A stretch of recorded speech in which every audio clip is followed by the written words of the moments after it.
आहे, का तुम्ही बिझनेस करावा असं काही नाही, ते तुमच्याजवळ द्यायचं. म्हणजे तुम्ही ते सॅनिटरी पॅड घेतलं बरोबर आहे का, तुमच्याजवळ तुम्ही एकाला जर दिलं का नाही तर त्यामधले काहीतरी पॉईंट असतात ना पैशामध्ये 100 रुपीज ते तुमच्या अकाउंटला जमा होणार. तुम्ही कुणालाही द्या, फुकट तर देत नाही ना आपण. तुम्ही 50ला 100ला घेतले बरोबर आहे, ते तुमच्याकडे एक्स्ट्रा आहे, 2 आहेत, तुम्हाला वाटलं ह्याला द्यायचे, तुम्ही ते विक्री केली गेलं की तुम्हाला ते होणार आहे. तर त्याच्याची वेगळा बिझनेस पण आहे आणि हे सगळं हायजेनिक आहे. म्हणजे तुम्ही तुमच्यासाठी वापरू शकता याचा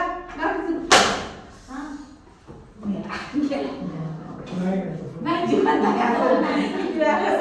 ते थोडंसं त्याने बिझनेस त्यांचा आहे, सांगतो तुम्हाला जे वाटलं तर आपल्याला वापरायला देतील ते वाटतं. आता एक गोष्ट आहे बसा दादा, एक गोष्ट आहे की जर म्हणजे आता मी म्हणते का माझे भाऊच आहे ते ऍक्च्युली 24 तास आपण वापरतो ही गोष्ट मला वाटतं. आणि कॅन्सर फ्री का तर ना हा प्रॉब्लेम जे ते म्हणतात का नाही जे विस्परमध्ये येतो प्रॉब्लेम, तो प्रॉब्लेम स्वतः मी फेस केलेला आहे. म्हणजे मी स्वतः यादवबाईंची ट्रीटमेंट घेतलेली की असा प्रॉब्लेम मला होते.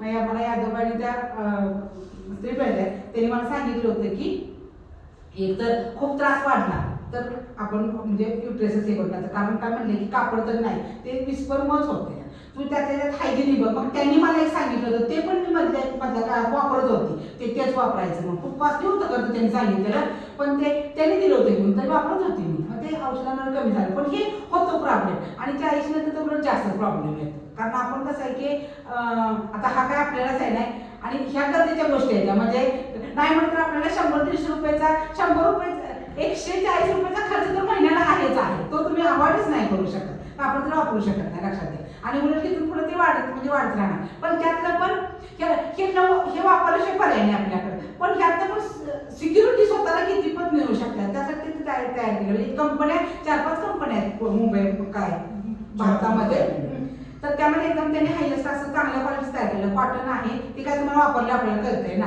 तर ते वापरायचं येतं म्हणल्यात. तर तुम्हाला असं माहिती आणि काय बिझनेस आहे ते पण तुम्हाला सांगते ते त्यांचं ऐका.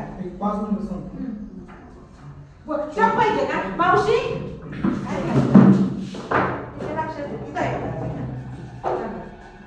मी पण नेहमी वेळ आहे ऍक्च्युली कसं झालं अचानक आलं सोमनाथला तुमच्या